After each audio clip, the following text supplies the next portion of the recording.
একে অপরের প্রতি দয়াদ্র অনুগ্রহশীল হওয়া ছাড়া মানবিক সমাজ কশিনকালেও গঠন করা সম্ভব না। প্রিয় ভাইয়েরা, সুন্দর আচরণ দিয়ে, ইহসান দিয়ে যা জয় করা যায়, নরম আচরণ দিয়ে যেটা অর্জন করা যায়, কঠোরতা দিয়ে সেটা পারা যায় না। বিষ্ণু ঈসা ইসলাম ইহসান দিয়ে, কোমল আচরণ দিয়ে, তার অনুগ্রহ দিয়ে তিনি অনেক কাফিরের হৃদয়কে জয় করে ফেলেছেন। সাইয়েদনা সুমামা ইবনে উসাল রাদিয়াল্লাহু তাআলা আনহুর কথা মনে পড়ে যায়। তিনি ছিলেন ইয়ামামার বাদশা। মদিনাতে বিশ্বনবীকে হত্যা করার নিয়তে এসেছিলেন। গোপনে গোপনে বিশ্বনবীকে হত্যা করে আবার ইয়ামামাতে তিনি ফিরে যাবেন। কিন্তু কি অবাক করা কাণ্ড, হত্যা করতে পারে নাই, সাহাবাদের হাতে তিনি ধরা পড়ে গেলেন। সাইয়েদনা সুমামা ইবনে উসাল রাদিয়াল্লাহু তাআলা আনহু হত্যার নিয়তে আসলেন, কিন্তু হত্যা করতে পারলেন না। সাহাবারা ওনাকে ধরে ফেললেন, ধরে মসজিদে নববীর পিলারের মধ্যে বেঁধে রাখলেন। সুমামা ইবনে উসাল, সিরাত থেকে শুনি, সিরাত থেকে শোনাচ্ছি রাদিয়াল্লাহু তাআলা আনহু। ইয়ামামার অধিপতি ছিলেন। ইয়ামামা বিশ্বনবীকে হত্যার জন্য আসছেন, ধরা পড়ে গেছেন, এখন মসজিদে নববীতে বেঁধে রাখছে, তার মানে বন্দী। এখন স্ট্যাটাস কি? বন্দী, ক্যাপটিভ। বিষ্ণু ঈসা ইসলাম সাহাবাদেরকে বললেন, তার খোঁজ খবর নিও, সুমামা ইবনে উসালের খোঁজ খবর নিও। সাহাবারা বলেন, ইয়া রাসূলুল্লাহ, আপনাকে হত্যা করতে এসেছে, তার তো কঠিন ক্যাপিটাল পানিশমেন্ট হওয়া দরকার, কঠিন শাস্তি হওয়া দরকার। বিশ্বনবী বললেন, না, আমি যেটা জানি তোমরা সেটা জানো না, তোমরা সুমামার সাথে ভালো আচরণ করো। বিশ্বনবী সুমামার কাছে গেলেন। প্রথম দিন যে তিনি কালেমার দাওয়াত দিলেন, ঈমানের দাওয়াত দিলেন, ইসলামের দাওয়াত দিলেন, রিসালাতের দাওয়াত দিলেন, আখিরাতের দাওয়াত দিলেন। পরের দিন যে বিশ্বনবী সালাতের দাওয়াত দিলেন, যাকাতের দাওয়াত দিলেন, ইসলাম কি, কিভাবে, কেমন করে পালন করতে হয় চমৎকার আর্টিকুলেট করতে শুরু করলেন। তন্ময় হয়ে সুমামা ইবনে উসাল রাদিয়াল্লাহু তাআলা আনহু বিশ্বনবীর কথাগুলো শুনতে আরম্ভ করলো। একদিন নয়, 2 দিন নয়, টানা 3 দিন বিশ্বনবী সুমামার কাছে ইসলামকে প্রেজেন্ট করেছেন, উপস্থাপন করেছেন। আওয়াজ করে বলেন, কয় দিন? 3 দিন। 3 দিন মসজিদে নববীতে বাঁধা। আর সাহাবীদেরকে বললেন, তার খোঁজ খবর নিও, তোমরা যে রুটি বানাও এর মধ্যে সবচেয়ে ভালো আটার রুটিটা তারে দিও, সবচেয়ে রিফাইন্ড খেজুর, যেটা পিওর খেজুর, এটা তারে দিও। আর বিশ্বনবী নিজের উট থেকে দুধ দহন করে ওনার বাড়ির এক কর্মচারীকে বলেছেন, দুধ দহন করে সুমামার জন্য নিয়ে যেও। সুবহানাল্লাহ পড়বেন না? সবাই তো অবাক, ইয়ামামা থেকে আসছে নবীকে হত্যা করতে, বিশ্বনবী দেখে তারে জামাই আদর করে, তাকে মজার মজার খাবার দিও, দুধ দিও, আদর আপ্যায়ন করো। 1 দিন নয়, 2 দিন নয়, টানা 3 দিন বিশ্বনবী এভাবে সুমামার কাছে যে ইসলামকে প্রেজেন্ট করতে আরম্ভ করলেন, ইসলামকে উপস্থাপন করতে শুরু করলেন। আর তাকে চমৎকার এন্টারটেইনমেন্ট, আপ্যায়ন দিতে আরম্ভ করলেন। টানা 3 দিন যখন ইসলামের দ্য বিউটিজ অফ ইসলাম, ইসলামের সুমহান বাণী, সৌন্দর্য তার কাছে উপস্থাপন শেষ, বিশ্বনবী বললেন সাহাবাদেরকে, যাও এবার সুমামার হাতের পায়ের রশি দুটো খুলে দাও। সাহাবারা বললেন, ইয়া রাসূলুল্লাহ, কি বলেন আপনি? ও তো হত্যাকারী, সুযোগ পায় নাই, আপনারে মারতে পারে নাই, ছেড়ে দিলে আবার ও আপনার উপর তলোয়ার নিয়ে ঝাঁপিয়ে পড়বে। নবী, এই সিদ্ধান্ত আপনি নিতে যাবেন না। বিশ্বনবী বললেন, যেটা বলেছি সেটা করো, সুমামার রশিগুলো ছেড়ে দাও, সুমামার হাতে পায়ের রশিগুলো যে তোমরা খুলে দাও। সাহাবারা তর্ক জুড়ে দিলেন, লা ইয়া রাসূলুল্লাহ, এমনটা করবেন না, তো ভয়ঙ্কর ভয়ঙ্কর খুনি, কি জানি কি হয়ে যায়। বিশ্বনবী বললেন, না, তার হাতে পায়ের রশিগুলো খুলে দাও। সাহাবারা বিশ্বনবীর কথা মতো তার হাতে পায়ের রশিগুলো খুলে দিল।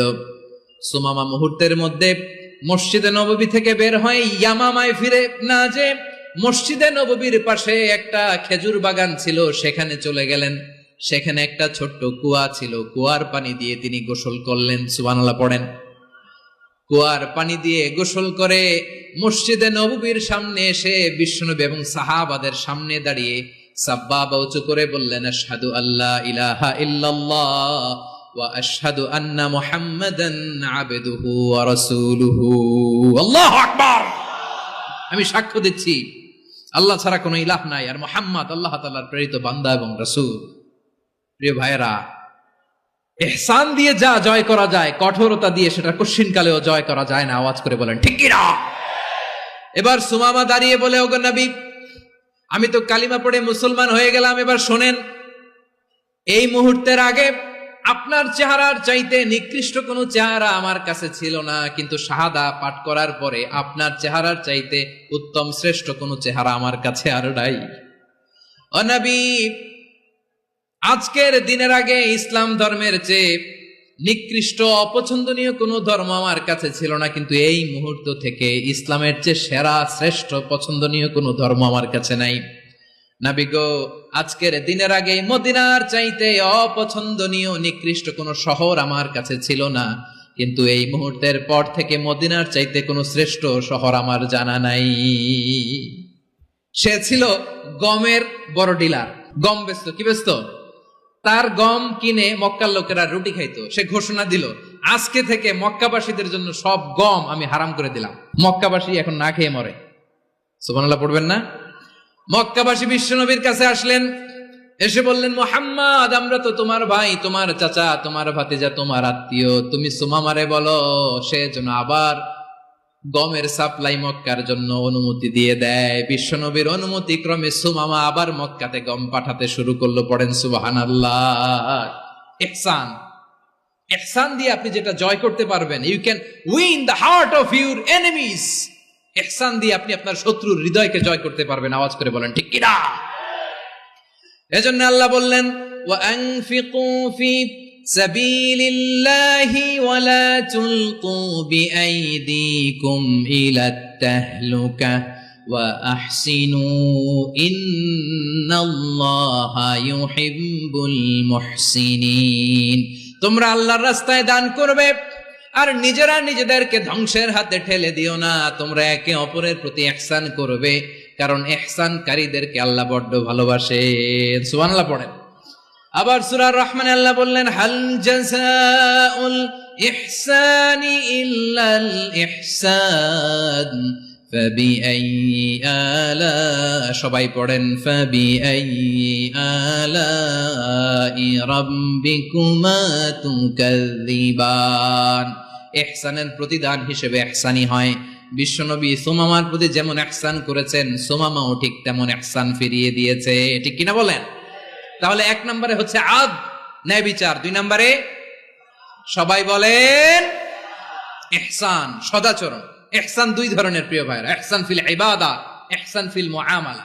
ইহসান ফিল ইবাদা হচ্ছে একাগ্র অনুভবে ইবাদতে ডুব দেওয়া, এর নাম ইবাদতের ইহসান।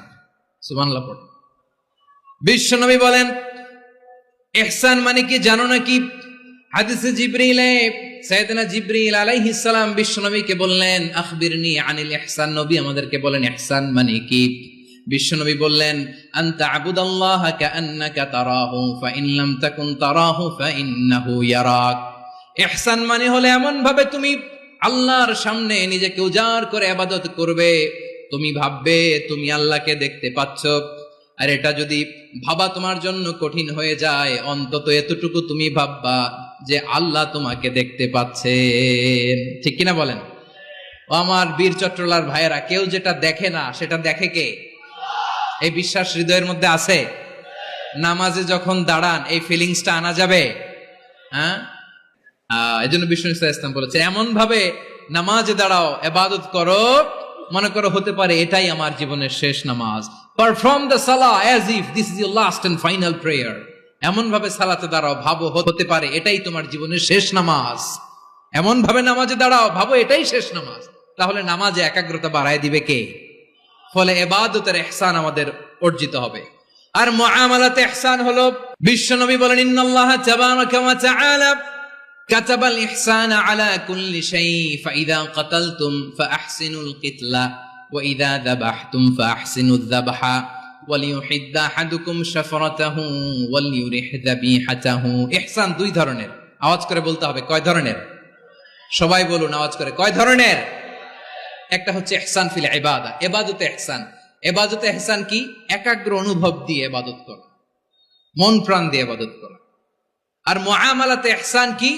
সব কাজে, দৈনন্দিন কাজে, কর্মে, সামাজিক অ্যাক্টিভিটিতে কোমলতা প্রদর্শন করা, অনুগ্রহের সাথে সবকিছু করা, আল্লাহ তাআলা ইন্নাল্লাহ তাবারাকা ওয়া তাআলা কাতাবাল ইহসানা আলা কুল্লি শাই, তিনি সব কিছুর ব্যাপারে ইহসানকে আবশ্যক করেছেন। সবকিছু মুমিনের সব কাজে ইহসানের পরশ থাকবে।